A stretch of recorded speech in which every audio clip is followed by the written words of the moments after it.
Welcome to the Secret to Success Isn't So Secret podcast. On today's show, Mike Poglese. And I entitled this episode as The Setbacks Are Truly Setups, because he's going to show us how at such a young age, all of the things that he learned and the mistakes that he made truly set him up to have the success that he currently has in his life. So tune in, listen closely, share with young people, and I'm so happy to have him today, Mike Pugliese. So tell me a little bit about your background, like growing up. You were born in Michigan. Yeah. I think it was. Tell me about like a little bit about your childhood, what it was like growing up, and how you felt, school wise, and when, and then moving to, obviously then you moved to Virginia. So give me a little bit about your background. I'd love to hear it. Yeah, for sure. So yeah, like you had mentioned, I was originally born in Michigan, in a Lansing area. My mom was like 16, my dad was 18, so they were very young. They split pretty much like as soon as, I was born. My dad had a trailer and he was selling weed pretty hard, and just, things weren't going the right way, and my mom's Right. like, man, we got a kid, and we got to get our life together. And he wasn't about it at the time. He had money to make. And but yeah, no, so my mom split out of there. And so my time in Michigan was very short lived growing up, I guess. Like I spent most of my time in Richmond, Virginia. My mom was pulled down there by my great aunts, her aunts, and basically just to kind of create a new life. Mm-hmm. And our whole like back history, our entire family, it just, Michigan was just on that decline at that point. The automotive industry was pulling out, and things were just really going under as far as the state. So a lot of my family got sucked into that just because that they were all, labor workers. They were all in the factories. So that was kind of like the start of the downfall. And so I went down to Richmond. I lived with my aunts. I started in private school. And my whole time there, like I don't really know much about what happened with my dad and my mom, but I know the custody battle was not good. It lasted like literally 5 or 6 years. Like most of my younger life, like it was just in courtrooms. And I was being passed around from state to state because the custody battle wasn't sealed down. So it was like a 30 days here and a 30 days there type of thing. So I was going Michigan to Virginia, Michigan to Virginia. But long story short, I'm really thankful that it was like that, because my dad really, really wanted to stay in my life. And he had a really good opportunity to bail, and looking back on it, if it was me, I probably would have bailed. I was the only child until I was 14, and then my mom remarried and had another child, and then that led to my dad having two more kids. So it was kind of crazy, like my only child until 14, and then all of a sudden, like three of them pop out, and I was like, "Holy cow!" Like I got three siblings. I'm big brother now, really? Yeah, yeah, yeah. And so What was that like for you? Like, did you feel like a little bit of jealousy, or were you happy about it? Or no, and that's funny because like a lot of people have asked me that, and it was one of those things where it was almost like that I finally felt happy for my parents, that they were able to separate and start their lives over, and not let like everything that had happened like justify the rest of their lives, like because like the way that that my family kind of like was hitting it on with my parents is that it was just going to be a lifelong thing, that I always brought them together, so they were always going to hate each other, and so for them to finally be able to like be cordial and talk to each other and like just ultimately it be about me was really cool. So overall, it definitely didn't go like the negative route that it could have, as far like I've seen with a lot of kids, like a single child or only child, the sibling comes in. I actually just saw it with my dad's new dog. He got a new puppy, and the other dog is like hates them now, you know, and it's like it's so funny. But it's like it's that same mentality, you know, it's like you're it's a jealousy concept, you know. So yeah, no, I definitely didn't have like any of that happen. And now, you know, I love it because like I don't really want kids, you know, like I'm very much like I'm an uncle, you know? And so I've always been kind of like a parent figure to them, like a role model, you know, someone to look up to, and not necessarily like for the reasons that a lot of like people look up to their older siblings. Like a lot of times it's because they're like, you know, they're getting into trouble and they're like doing things that they shouldn't be, and they're like, oh, my brother's cool, you know. And like, but like it's like a lot, like I feel like I've had a very like good positive impact on their lives, which is good, you know, like I like that. So That's wonderful. Tell me about now in high school. Were you also in private school during high school? What was that like for you? yeah, no, so I left private school probably like second or third grade. Hmm. That's when my mom like, you know, kind of like took me back under her wing. And because basically what was happening is like she was trying to go to college, and you know, she had a lot of things going on. She was working full time at a bank, and um you know, so between those two, her time is tapped. So I would basically go stay with her on the weekends, and then during the week I would stay with my aunts, so they would take me to school and stuff like that. um but about second grade or so, my mom pulled me back and took me out of private school. Like at that time, I like literally remember like going with her to work, like when we had snow days, and like going to college classes with her, you know, at night, because like she didn't, you know, she had to go to class and no one to watch me, you know. So really, it was like kind of wild. Like at the time, I never thought about any of that stuff. You know, I would just be in class like coloring and stuff like that, and like, I didn't think anything of it. But but now, you know, I look back on it, and me going to college and like seeing people do that, I'm like, you know, like that's kind of Right. crazy. Like, what a brave person to do that, you know? But yeah, no, so I went to public school. I played sports, you know, soccer. Or in high school, I played soccer. I played on the golf team. I was in marching band for a little bit. I did a lot of like extracurricular activities. I try to keep myself busy. That was a big thing. Like the area that I grew up in was pretty nice. You know, it wasn't bad. You know, whatsoever. But there were like, you know, those kinds of kids that, you know, just like every high school and stuff, you know, get into, you know, using drugs and, you know, alcohol, things like that. And so that was kind of like the starting of like me just kind of like not really caring about school and just being a teenager, really, you know? And so that was like, if there was any like kind of like downfall to like my life, that's where it started. Was just kind of like being lost, you know. And so it's funny that that you wanted to talk, because that's been like a big thing that I've wanted to do, is kind of like shift that, like share my story because of that, you know, so I can like give people that like oust to like, hey, you know, like find out who you want to be, you know, like you don't need to be doing all this stuff in the streets and stuff, you know, like just figure out who you really want to be. um but that was the thing, is my family was really shoving me into school. So that was the thing, you know, like they were shoving me into college, you know, you got to get good grades in high school and this and that. And like, I didn't care, you know, like my dad was a plumber, you know, my mom had a degree, but it took her like 10 years to get the degree. And the job that she had, she got before she had the degree. So I just didn't put two and two together, that like, I was like, I don't see that as worth it. What do you mean? You know? Right. And I wasn't good at school. I really struggled with it. And so that was like a big challenge for me, was really accepting the fact that, you know, college was a good fit for me.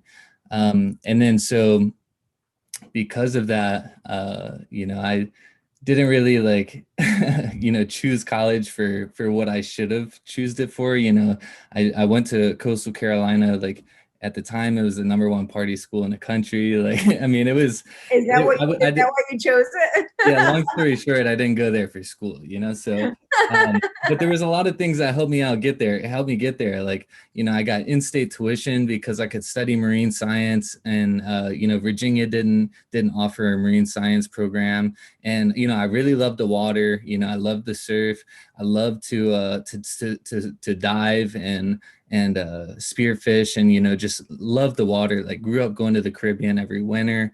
So I spent a lot of time, whether it was in the Caribbean or at Virginia Beach, I was always, at least like trying to run down to Virginia Beach for the weekend. So that's like really what the drive was, to go to coastal. I wanted to live on the beach, and ultimately run away from Richmond. Like, I knew if I was gonna stay in Richmond, like I was gonna end up either dead or in prison. Like I was going through a time where like I was selling a lot of drugs, and it was just like it wasn't right. And like I had a lot of really close calls, being pulled over with a lot of weed in my car, and for some reason they didn't search the car. Just a lot of those incidents where I was like, man, like I'm really gonna screw up. But the problem was, I had it in my mind that, I was going to go to college. I was going to change my life. I didn't want to fall into that trap. I didn't want to disappoint my parents, and ultimately didn't want to waste a bunch of money. And so I went to college, and the first couple of weeks, I was really gung ho about it. But the thing that threw me off is the first night I got there, like literally the first night, I got an alcohol ticket, and the reason is because we were at an off campus apartment complex, and we were standing out front, and turns out you couldn't drink outside, so they come, like the police come by or whatever, and they give us tickets to open alcohol outside. And so I was like, man, like that's already kind of got me, but I didn't let that, like I never heard anything about it. And so a couple weeks go by, my mom calls me and she's like, Michael, I got this thing in the mail saying that you had alcohol. Like, what are you doing?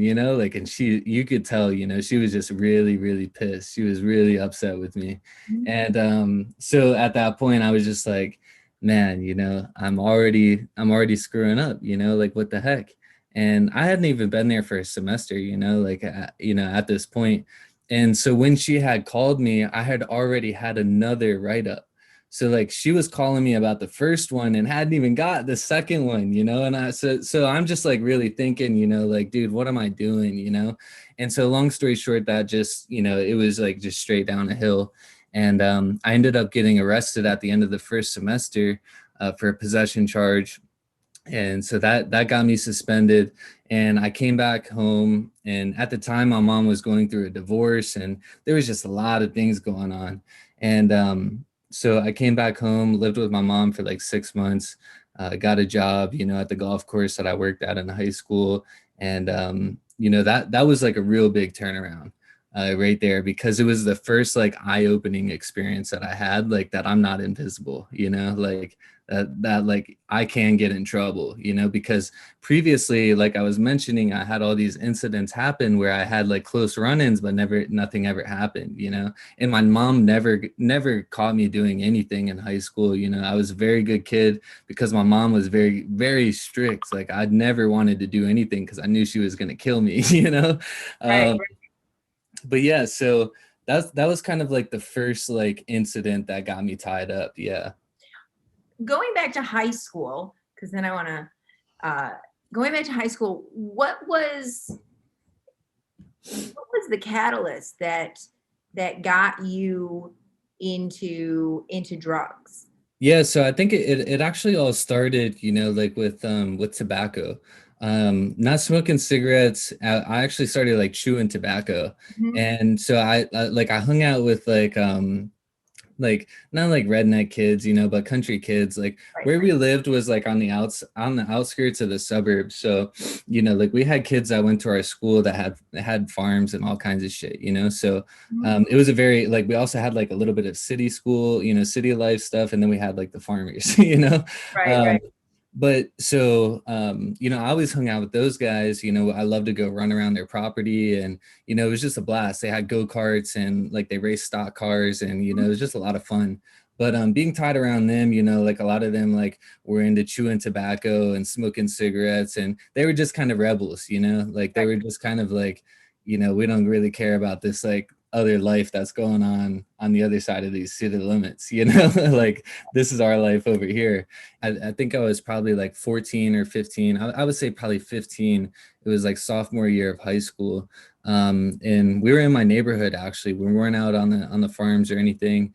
And Yeah, someone just like, hey, like I got some marijuana, I got some pot, like let's go smoke in the tunnels in the by the pond. And so I'm like, all right, whatever, like I'll go try it out. And so it was one of those things where it was like literally like who you're surrounded by type Right. thing. Like I don't think I would have ever done that if I wasn't with those people at that time. And so that was like kind of an interesting experience, because reflecting back on that incident, it's like, wow, that could have been the catalyst. Like those specific people who I started hanging out with could have been the catalyst as to how I even got here today. And Right. that was like a big eye-opening experience for me, because your parents always tell you, like you gotta stop hanging out with those kids, like they're gonna ruin your life and blah blah blah. And like, I mean, it could have happened, so Absolutely. When did you go from like just doing it every so often to selling it? yeah, so that was pretty quick move. So I didn't have a job at that time, my mom never gave me any money. Like I didn't have allowance or anything like that. Like if I wanted to make money, I had to like work for it, like I had to like go do some, like I had to like build something on the house, or like do some like real stuff, or go shovel someone's yard, or do something like that.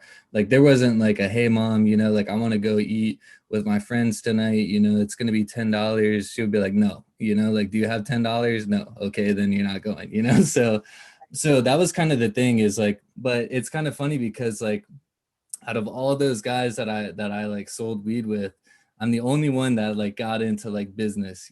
But yeah, so that whole experience, like that was like really quick, because like as soon as I started seeing money come in, it was just like game over. I was just like, wow, this is crazy.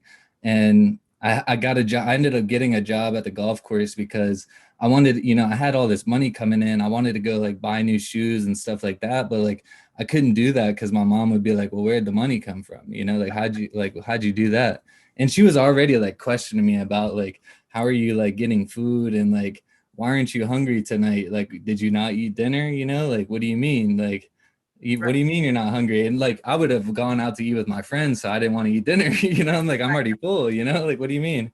And so like that was like a wild time, because like there was quite a few times where she got like real close to catching me, and like I almost thought she knew, like, and she didn't like just like she didn't want to like tell me, like she didn't want to like catch me, like almost that she didn't want to accept that I was actually doing that. That period was like pretty quick, because that was like probably a 2-year stint of being at home in high school, selling weed pretty hard. And I never really had like crazy amounts at the house or anything like that. But it was just flipping it like crazy. But then, like I said, like when I went to college, like, I quit all that stuff. I was just like, I'm not taking this life down there. Uh-huh. Um, but yeah, so that was like kind of 2 years of just make as much money as I can and stay under the radar, and hopefully I don't get caught, and like I'm gonna end it here. Right. That's kind of how it went. Yeah.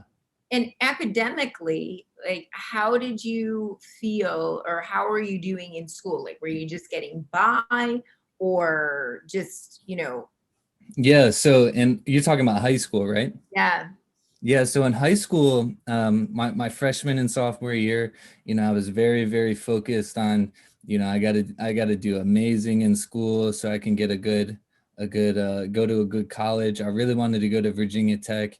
I love the Hokies, like I was a very big like Hokies fan when I was in high school. I'm actually like a huge Michigan State fan. That's Mhm. where I really wanted to go, but I hated the state of Michigan, so so there was no way I was going up there. And long story short, I was really focused on Virginia Tech, and I went and toured it, and man, there was just like a bunch of like really really smart kids, and that's like the confidence. Like I seen all these like nerdy looking kids. I'm like, man, there's no way in hell I'm gonna get in here. Like these people are trying to be engineers and stuff. But the crazy thing is like I wasn't bad in school. The difference is like I was good for my classes, but I just did the basic classes. I didn't do the honors stuff. I didn't do the AP classes and things like that.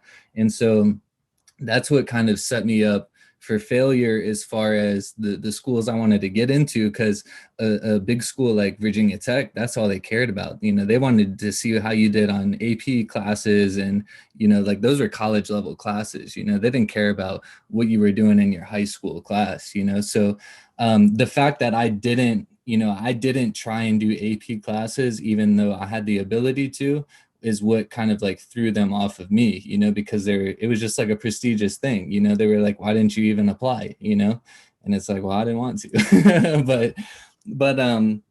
But yeah, so going into the college acceptance stuff, like touring schools, like I toured a bunch of schools in Virginia, and then the last school I toured was Coastal Carolina. And so my junior year, I applied for early acceptance, and so like I was accepted to Coastal before I even started my senior year of high school. Wow. Yeah, and so I checked out. I'm like, I'm done. You're Like like, I'm hey, I'm I'm accepted. like, what the hell? Like, yeah, so I'm like, I'm out. How do you feel about the education system in the sense of like, you know, the way it is now? Well, the way it has always been, standardized testing and things like that. Do you find, and maybe in the school that you went to, that you were able to be more creative, or that it was more of like just, go in, learn, take a test, check out? Like, Yeah, no, that's a very good question. So, yeah, no, I didn't vibe with the system at all. In fact, like my tattoo artist, the guy that's done all my tattoos, he come up with this quote, and it's like, if the system fails you, then create your own. And that's exactly how I feel about it. Like the system failed me, like it was trying to make me a person that me personally was trying to like just push it away so hard, and because of that, I was gonna be a failure, and so right, like that's kind of the things that really that I really don't like about the school system, is that it's really like set up to teach you a bunch of things that aren't relevant to life. In fact, like I'm actually even thinking about, like, I've been putting notes together for a book that I want to write, and it's gonna be like, I want it to be like a letter to my little brother. Like these are all the principles and concepts that I've learned over the last 10 years that I should have been taught in school, but they didn't teach me. So I want to teach them to you while you're 15, so you can get ahead in life, And so like that's kind of the thing, is like, like the credit, like like how to save money, how to write a check, like all these things that I had to figure out on my own. That's like, why didn't somebody teach me this, And I think that's the thing, is if they would make school or the system about like real life principles, and people would be interested in being there. But because it's like just about like outdated stuff, it's just nobody's interested. so many kids, fall through the cracks and are slipped under the rug because of the sheer fact that, they're not taught all of these things that are really applicable to what they need to know in life. And they're taught based on traditional thought. Everybody's in this box. And if you're not in that box, well, then you're automatically Yeah. a failure. And it's just not fair. It really isn't.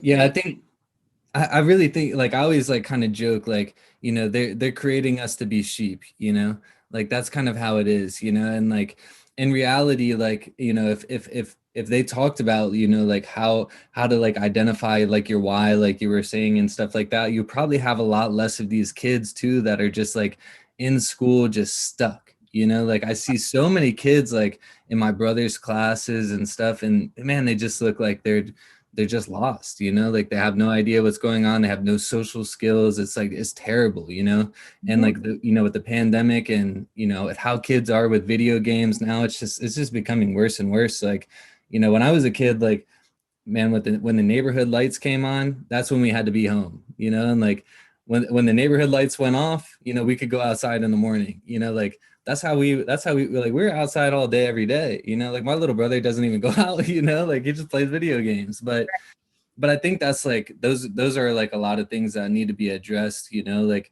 the mindset has been huge for me. Once, like, aside from everything, like once I developed like the mindset, man, it's been a game changer. And that's only really come in the last year. Like, Mhm. And I mean, for so long I struggled, like with business and all this stuff, like I didn't really make anything for a long time. And then I dialed in on like my mindset, like my purpose, like, just living life with intent.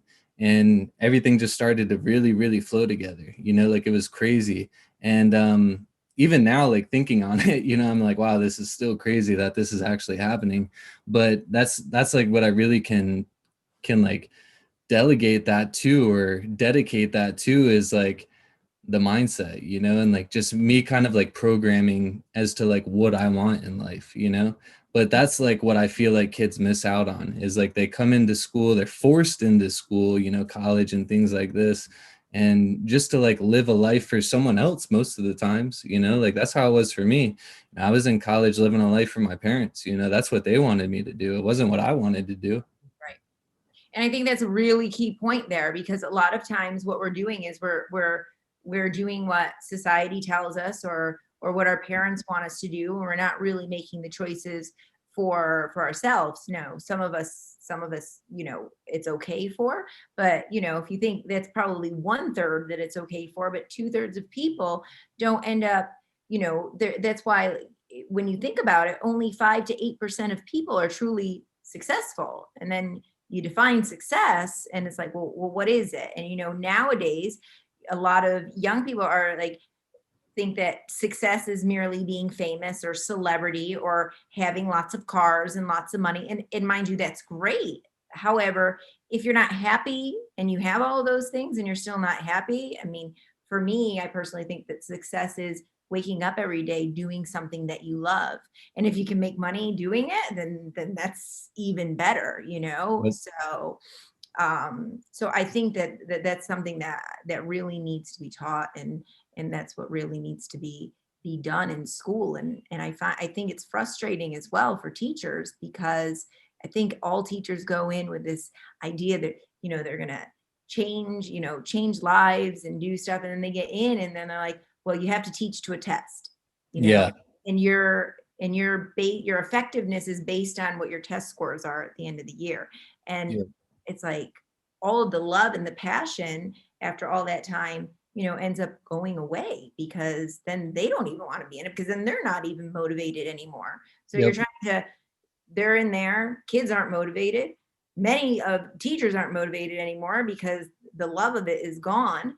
And the system just keeps on spinning its circle, is like, what do we need to do? Why is the system like this? And it's like, hello, can you not, like, why is everybody can see, but they just keep on spinning the same wheel? It's like a gerbil running around in a circle, Yeah. you know? It honestly blows my mind that it's like this still, just because it's been like this for so long, like I mean I'm 25, like I mean that's 25 years right there that it's been like this. And there's zillions of other years that it's been like this before, but yeah, no, it's really crazy to me the whole concept of the how the system operates, and even just, like funneling people into college, like I think it's me personally, I think it's the worst idea you can make. I mean, unless you want to be a doctor or, something that directly needs it, it's the worst idea you can make. I mean, and like the way that I always describe it is if I walk into Wells Fargo, I mean, I have a business that's pushing 7 figures a year. And if I walk into Wells Fargo, they will not give me a $250,000 loan. It could be a business loan, it could be anything.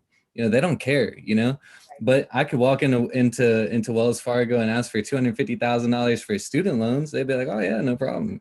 Right, Or government loans, they'd be like, oh yeah, yeah, here you go, 500,000, right. So I mean, that's what's crazy to me. Like that right there is just not right? So, okay, let's fast forward. So the second time that you got written up, was it because did you have another open container outside? Yeah, so it was another alcohol ticket. Yeah, so I mean like Kosovo was a weird place, man. So like when I first got there, like I mean, it was wild. Like it was crazy. Like the apartment complexes were like resorts, like it was crazy, just like resort style pools, I mean, it was insane. But and then like the parties that would happen in the pools, I'd be like thousands of people in there. Like, I mean, I'll never forget. I showed my mom a video that someone created. It was a company that created it. And I showed my mom the video and she was like, "What the hell is that?" And I was like, "This is my school, mom." Oh And my she was God. like, "Oh my God." But but yeah, I mean, it was just really, I mean, it was really hard to dodge that lifestyle there. Like in high school, I was never like a big drinker or anything, you know. And like I always, you know, I was always fine with smoking pot. You know, I was never one of those kids that wanted to try anything else. I never did try anything else. Mhm. It was just always like that was like my go-to, you know. Like Mhm. I tried it one time, I was like, this is amazing. And then so you know, so like that was like a totally different experience going to college, you know, because it was like heavy drinking, you know, like just crazy. And so like that caused a lot of trouble for me because like, I mean, I'm not the smallest kid, you know, and like you know, Right. it's just alcohol, you know, it's not the best, you know. So me, I have a very addictive personality. So it's one of those things where it's like, you know, one or two drinks is not a thing. It's like the Right. whole bottle, you know? And so it was one of those things all the time, you know, it was just every single night we were drinking, every day we were drinking.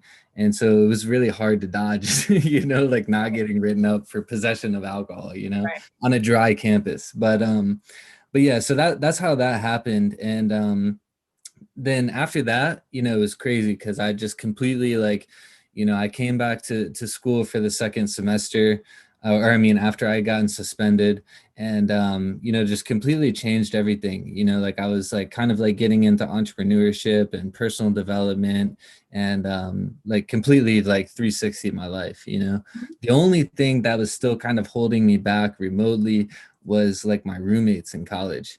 And Right. because they were still, you know, like they were kind of lunatics, but they supported what I was doing. They knew what I was doing, and they supported me for trying to do something different. And Mhm. like at that point, like when I came back to school, I was mentally like, this isn't what I'm here to do. You know, like I was like checked out of school. You know, I didn't care about school. I had like some side hustles I was working on, and that's really all I was focused on. I had a full-time job at Nautica, at the retail store in the outlets down there in Myrtle Beach. And between that and, you know, me trying to, you know, focus on my side hustle, just there wasn't time for school, you know. Right. And so that was kind of like the downfall with school. So this is where it really gets interesting because my life was like really changing, you know, like I mean, I was really happy with myself. And so craziest thing happened, man. I'm sitting in the library, I'm studying. It's like 6 p.m., you know. I would have never been sitting in the library studying at 6 p.m. ever in my life. And man, my roommates called me and they're like, "Yo, you gotta come home, man. The cops are here." And I'm like, "Man, what are you talking about?" You know, like I'm like, I don't got nothing there. I don't care. And Right. they're like, "Yo, they're raiding the house." Like, you know, like they're talking about my one roommate, like they're pulling a ton of bud out of his room, and you know, they're ripping your room apart and blah blah blah. And I was just like, man, I don't care. Like, I don't got nothing in there, you know, I don't care. And so they took my safe. I had a safe in there. And because like, you know, I was like kind of like I was into some jewelry and, you know, like from selling bud and stuff, I had some cash and like, but at this point I was completely out of that. Like my business was like starting to take off. And so I was like, you know, I can't be like, this isn't what entrepreneurs do, you know, like that's how I was like starting to position myself. Like, this isn't what successful people do. And like that's how I was like starting to change that mindset, you know. I had my safe, and the next day, you know, I mean, the cops were there forever. You know, I camped out in the library for hours. You know, like I'm not going home. Going there. Yeah. So I finally ride my bike home, and you know, I'm like, you know, ride it like, you know, like my head over my shoulder, you know, and pull up to the house. I didn't know what was going on. You know, I didn't hear anything from the cops. You know, the only thing I knew is they arrested both my roommates, and you know, so I was like, oh man, you know, I don't know what's gonna happen. So I get there, I walk inside. I'll never forget, man.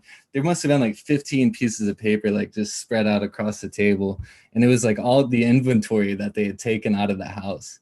And it was just so much paraphernalia and just like crazy stuff. And I was just like, man, this is crazy. I didn't even realize all this was in here. And, you know, like a lot of it came out of my room. And I was just like, man, they got me, you know, like, damn. And so it was crazy, you know, like the next day, I skipped my classes because I was paranoid the cops were looking for me. And so I get a call from, Chatham County police, or not Chatham County, that I'm in Savannah, this is Chatham County here. Um, but Conway City Police calls me, and I'll never forget. He's like, "This is Detective Dave," and I always remember that because I was like, "Detective Dave," like what a name, what a cop, And he's like, "Yeah, so we got a warrant out for your arrest for zero point 0.7 grams of marijuana." And I'm like, 0 0.7 grams. I'm like, what the hell? Like, where the hell did you find that? Like, it's not even a gram. Like, what do you mean? And they're like, we really don't care about the marijuana, Mr. Poglese. We want to get in your safe. And I'm like, okay, that's no problem. And they're like, yeah, so we want you to come in today. And or so like the conversation, like it's like actually around the same time it is now. It's like around 4 o'clock. And I had a lot of it was like around the end of the semester. I had a lot of homework due at midnight. And for a like a math course that I'd taken for the semester, and like all the stuff was due at midnight. We had the final exam the next day. And I'm like, look, man, like I understand where you're coming from, and I definitely want to make this right. And I'll be happy to come in, but I got a lot of stuff to do today, so I'll be in tomorrow. And he's like, he's like, no, no, no. He's like, no, no, no, no, no, no. He's like, that's not how that works, Mr. Poglese. Like, you come in here right now, I'm gonna come find you. And I'm like, yes, sir. And so I drive up there, and I open up my safe. And well, they bring me in this room that's got like literally wanted posters around it, and like it was like literally I thought I was in a movie type thing. And they asked me a bunch of questions. They're like, what's going to be in the safe? And I'm like, man, I don't really know. I just know there's some tax paperwork that I need, for filing taxes. So I appreciate it if I could get it back. They're like, yeah, if there's nothing in there, you can have it back. So I opened it up, and man, you could tell, they were like, man, they really thought they had me. But long story short, they give me the safe, they let me go. And I thought I was good. I was like, perfect. The police let me go. They dropped my charges through the county right there. They never sent me to court or anything. And so I thought I was good.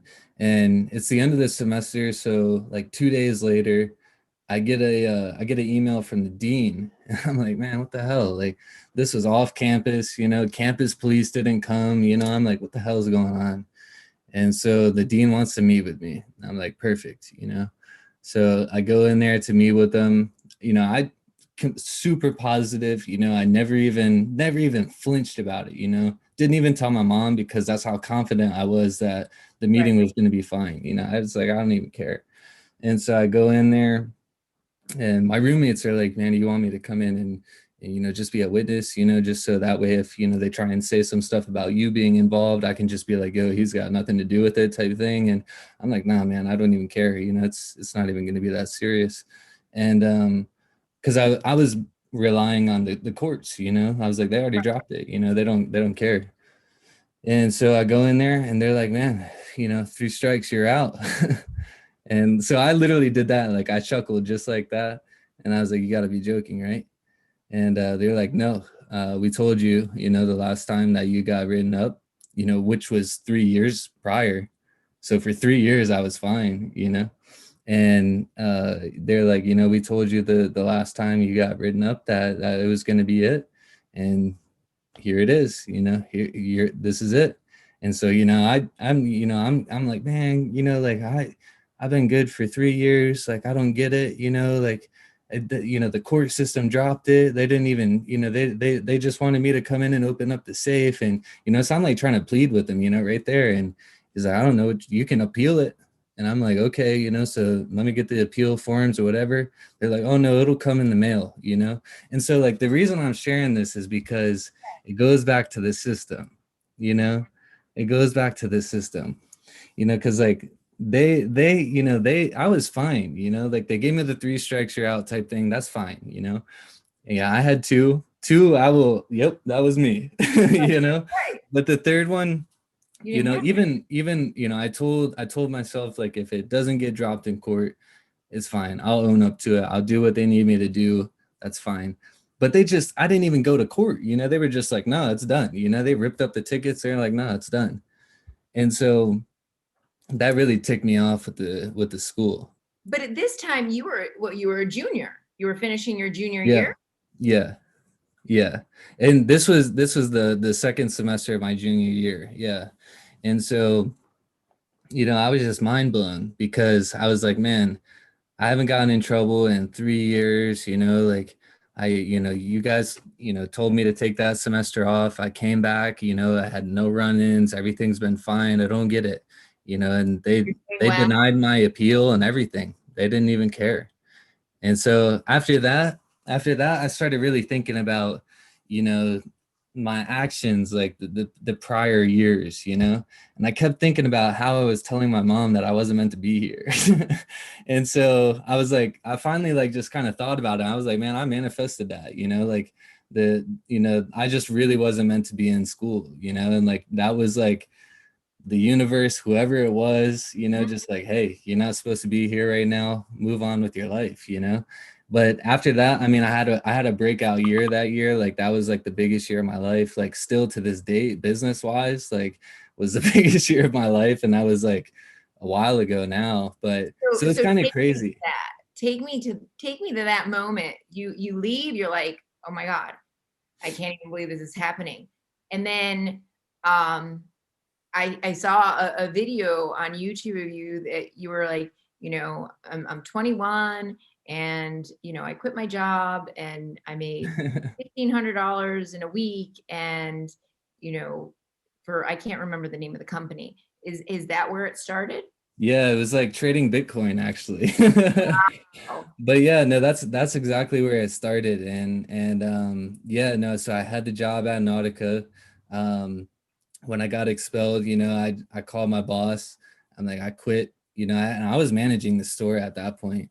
So she's trying to figure out what's going on. She's like, what do you mean you quit? I need you here. And I'm just like, nah, I got bigger things to do. Like this is just isn't it. And yeah, so I really started going crazy with trading Bitcoin.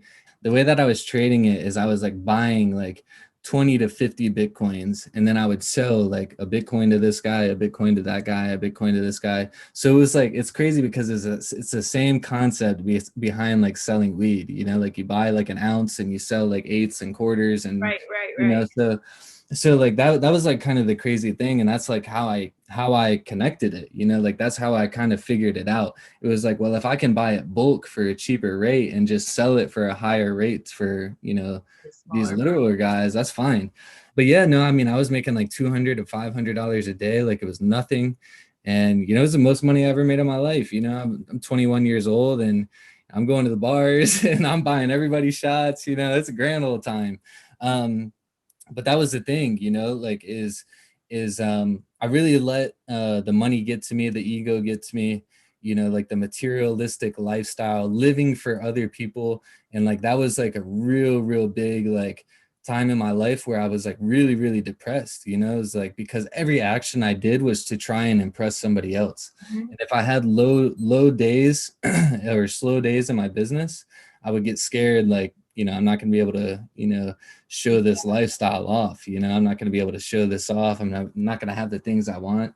And so that's like a whole nother section, that really that I think is really important as far as like people in life is how they compare people to others. Like I have a real big thing that I always tell myself is it's you versus you, it's me versus me. Right. Like I always say like the me versus me movement with like a lot of my like motivational posts. And that's because like, I that's like if I could tell anybody anything, is like it's you versus you. Like don't worry about the outside noise, like that's just all noise.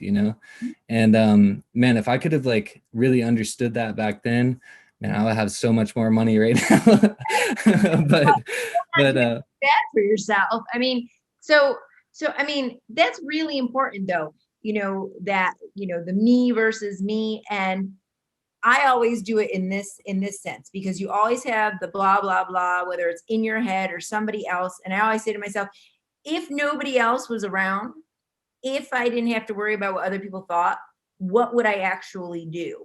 And that always helps me to decide, what I truly want to do as opposed to what I feel other people will perceive of me if I do this or that.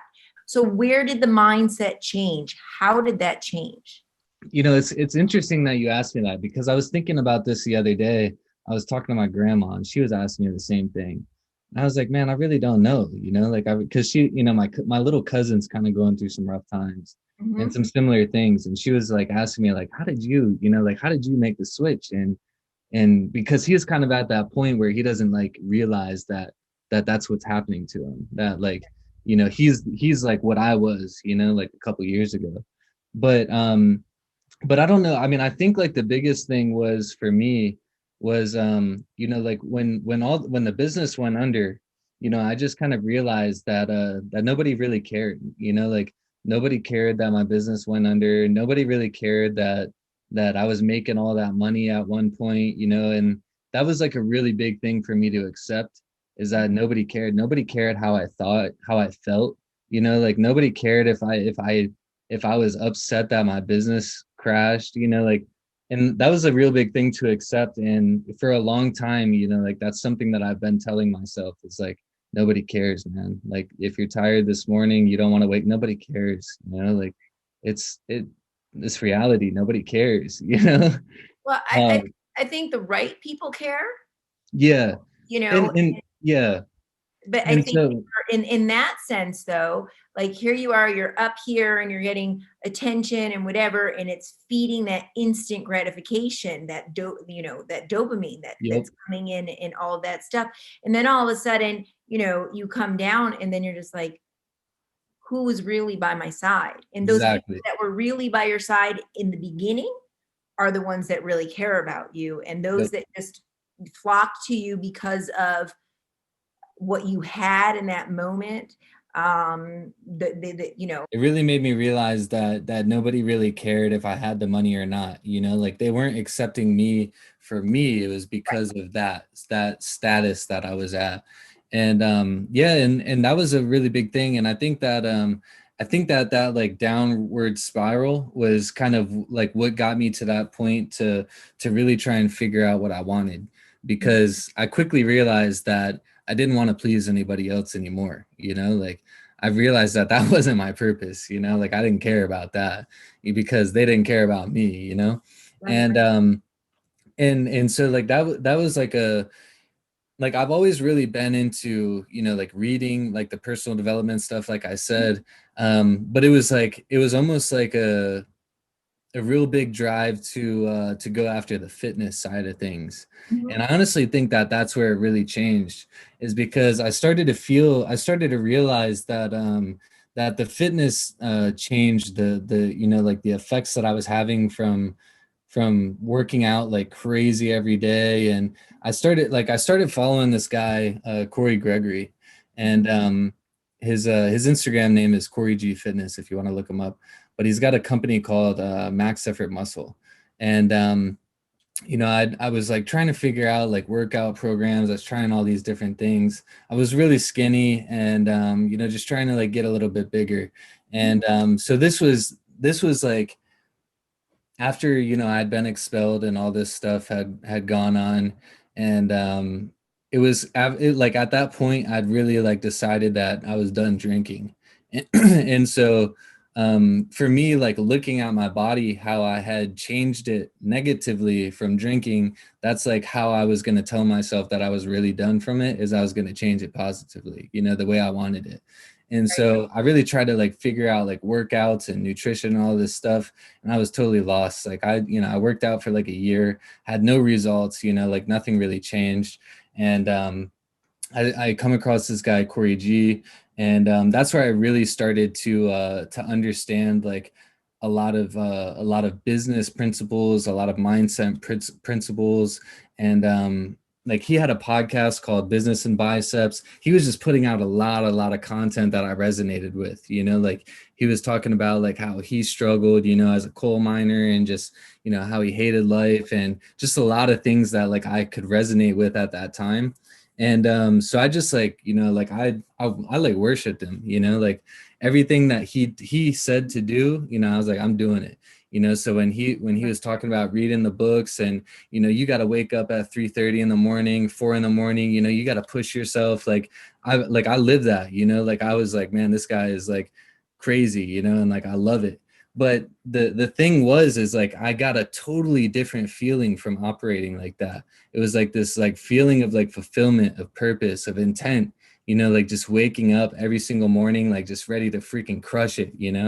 And so that was like, I think when I really like started to realize that, the self investing that I was doing to myself wasn't for the fitness side. That was just a side effect. Like it was all for what I was building Right. mentally. And so I think that's like what really, now that we're talking about it and I think back on it, I think the fitness, the start of the fitness journey was really what did it for me. And specifically following Corey, just because of all of the personal development that he was putting out, the podcast episodes, all these things that he was putting out, I was just consuming every single day, all day. And yeah, Yeah. I would say that's probably where it started. And now, fast forward to where does Brandberry come in? Yeah, so I like, I went down to Myrtle Beach. When I got expelled, I moved back to Richmond, Virginia, and I was really trying to figure out what I wanted to do like long term. Like the business had kind of failed. I had like some good experience in digital marketing, and I was kind of proving that I might be able to be like a quote unquote digital marketer. And so I kind of like pushed out a little bit. I had like an old neighbor from Myrtle Beach. But yeah, so I had like a kind of like a newer friend that I got connected with in Myrtle before I went back to Richmond. And he was like mentioning like, hey, I'm gonna do this cross country trip. And so I was traveling around, I was like literally just spending the rest of the money that I had from like the Bitcoin come up, and traveled around Europe, went around the Caribbean, did a lot of like pretty much wasted all my money, just trying to live a little bit. And I went down or I was up in Virginia. My buddy from Myrtle called me. He's like, "Hey, I'm doing this cross country trip. Are you in?" I'm like, "Nah, I can't do it, man. I just wasted all my money traveling all around. Like, I'm done traveling. I need to make some money now."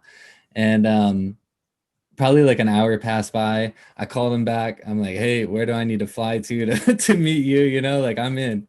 And so we go on a cross country trip. I live in California for a little bit, and we started a marketing company out there.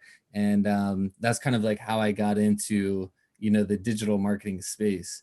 And we lived in California for like 6 months, and I came back to the East Coast to move out of my apartment in Myrtle Beach. And yeah, he texted me and was like, "Hey man, I don't think this is a good fit." It was almost like a breakup text, like I was like getting a text from like an ex-girlfriend or something. And and so I was like, okay, like no problem. I guess I'll just stay over here. And so I didn't go back out there, and I moved back to I went back up to Richmond. I loaded my car up. Like, "Hey mom, California's not working out. I'm coming home." And I partnered up with like two guys that I went to high school with, and they were kind of dabbling in the digital marketing space. And so I partnered up with them, and we decided to take it real serious. Long story short, we grew that company pretty quick. We were working with like some of the top news stations in Richmond, like the sports teams, the Richmond Flying Squirrels, like the Richmond Kickers. And it was really fun. The Times Dispatch. It was a lot of fun because we were working with the local businesses. And then my mom like started going through a really rough time with her husband. He tried to kill her, and yeah. And so I left Richmond because it was one of those things where I was trying to figure out how I could kill him before he killed my mom, type of thing. Thankfully, he ended up going to prison. He's currently in prison, and he'll be there for his until my mom gets out of Richmond. But yeah, it's another one of those things where it's a blessing in disguise, because like that's what I've really realized is out of all these traumatic events that I've had in my life, man, if they didn't happen, I would never be right here. You know, like if I didn't get expelled from college, I would have never taken this route. You know, if that guy didn't try and kill my mom, I would have never moved down here to Georgia, which is where I met my girlfriend. You know, like so like I've started to realize like all these things are happening for a reason in my life. And so it brings up a really interesting time because, you know, I started Brandberry, like everything is amazing at this point. You know, I started Brandberry, business is booming. I have a guy that's like selling my product for me. Like he was like white labeling my service. So I was like doing nothing. And so this guy's killing it for me. Long story short, you know, like after about a year of him working for me, essentially, I'm like, hey man, you know, like your company is killing it, my company is killing it. Let's form together and like create a badass company. And so that's how me and my partner Mike formed Brandberry Unlimited. Now, but it was crazy because you know it's going back to all these things happening for a reason. So, you know, right before the pandemic happened, crazy incident happened and I got arrested again. And like, so this was crazy because this was like after going through, you know, all this growth and like just really changing my life. And crazy time because it was an incident where like I was like, it was one of those like wrongfully convicted type things, you know? And so basically what happened is they were trying to get me on domestic violence towards my girlfriend and who like they had no proof of me doing anything. It was but they you know like they came to me, they're like, hey, we have your girlfriend, she's going to the hospital and she said you beat her up and blah blah blah. And I'm like, whoa, what the, like I haven't even seen her, you know, like what are you talking about? Like she was out with her friends and like what are you talking about? And so you know they take me into jail and you know I spent 3 days in jail. I get out, you know, I request the police reports and all this stuff. And, you know, in this time, you know, like this is like my business is going amazing. Like life is going amazing. I'm just like, I'm sitting in the cell and, but at the same time, I'm telling myself like, man, what has happened every single time, you know, this has happened. Like every single time you've gotten in trouble, a major breakthrough has happened, you know, like it's been 10x. Like, so I'm like literally sitting in the cell, like, man, it's going to be okay, man. You're going to come out of here like just a new person, you know, it's going to be amazing. And yeah, so long story short, you know, I get out of jail. You know, first thing I do is like confirm. I'm like, there's no way she did this to me. You know, there's no way she called the police. You know, there's no way she would lie about this. And so first thing I did is I get the police report. Nothing even says anything about me in it, as far as her words. It was the craziest shit. And so you know, I try and fight it. Take it to state court. They wouldn't push it to state court. You know, they're like, they're basically like, you're gonna do these classes, or you're gonna have to, you know, go through state court, and you're still gonna have to do these classes. So just do these classes. And so I'm just like, okay, you know, I'll do it. You know, whatever. But it was crazy because you know it put me into that setback again, you know, like the rock bottom feeling. And man, you know, the pandemic hit, you know, just all these things were happening. And I mean, I can happily say 2020 was the best year of my life, you know. And it's crazy because it started out in January spending 3 days in jail, and then the pandemic happening, and then just rocket, you know, like just crazy growth. um but yeah, I mean, that's kind of like the full circle story to where I'm at now, sitting in that cell, you know, thinking about just kind of like laughing at the fact that I knew I was going to come out of there like just amazing, you know, like just went like being here right now, knowing that that's how I was sitting then. Like I really feel bulletproof now, you know, like I really feel that, you know, like my like how powerful my mind is. And it just really confirms like a lot of things that I was telling myself for years, that people were telling me that I was crazy for believing, you know. So it's been crazy, you know, it's been a wild ride. You have been listening to Mike Pugliese and the Secret to Success Isn't So Secret podcast. Until next time, remember, if you believe, you can achieve.